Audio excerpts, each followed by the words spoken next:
The global shipping market is in a bit of a tight spot, right? And let me tell you why. If you look at global container volumes, half of Asia's shipping to North America as a region goes either via the Panama Canal or the Suez Canal.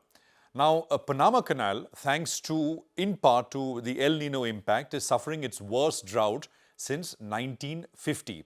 And hence, there's not enough water, so throughput through that particular passage is actually quite limited. So it's in any case, because of these and other reasons, for some time been struggling. It's not being able to carry as many and let through as many ships as it used to do in the past.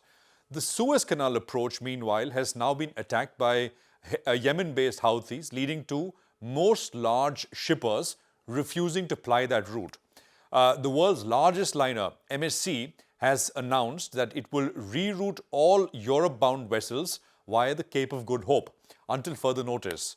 And other liners, including Maersk, CMA, CGM, etc., have also done the same. Actually, the top 4 out of the top 5 global shipping liners have done this now. They are not taking or allowing their vessels to ply that route via the Suez route.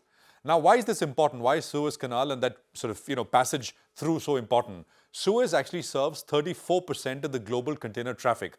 Global container traffic, that's big, almost more than 1/3. The Panama Canal actually serves 9% of the container traffic. But it's not just about containers. The Suez Canal also accounts for 8% of the total tanker flow, which is stuff like oil, etc., and 5% of the global dry bulk traffic, coal, iron ore, etc. Meanwhile, if you look at the same numbers for the Panama Canal, that accounts for 5% of the total tanker flow and about 2% of the total dry bulk. So obviously, you look at these numbers, the Suez Canal has an outsized sort of contribution when you talk about the total flow, both container and dry and wet cargo as well. You might ask, well, so what's the problem? There are other routes available. What's the problem with going via the Cape of Good Hope?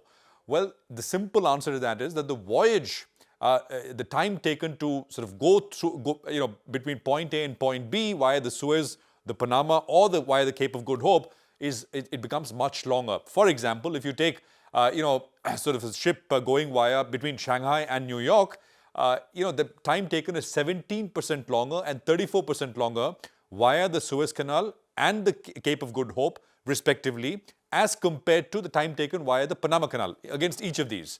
The same also applies to trade routes between Asia and Europe.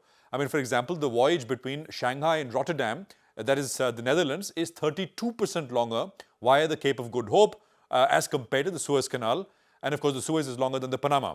Basically, the diversion away from the Suez Canal will extend the voyage duration and hence removing a portion of effective capacity. You need more ships to do the same trips back and forth. This essentially will lead to more stress on global supply chain at a time when many believe that global inventories have been depleted because of the 1 year plus kind of destocking cycle that we've been in. Have shipping rates moved yet? The Shanghai Containerized Freight Index, these are spot rates, it's been rising for 3 weeks in a row and it's about 10% higher as compared to where it was towards the end of November. This issue remains a potential threat, remember, to earnings of exporters, actually even importers, and also could prove inflationary for commodities such as grains, oil, and so much more. The implications, this is essentially the nerve center. Shipping essentially is what gets stuff from point A to point B, and the fact that we are seeing one big area, which is the Suez Canal passage area, not functioning at the optimal levels, actually not functioning at all now as far as commercial vessels are concerned, I think is pretty big news and will need to be monitored pretty closely.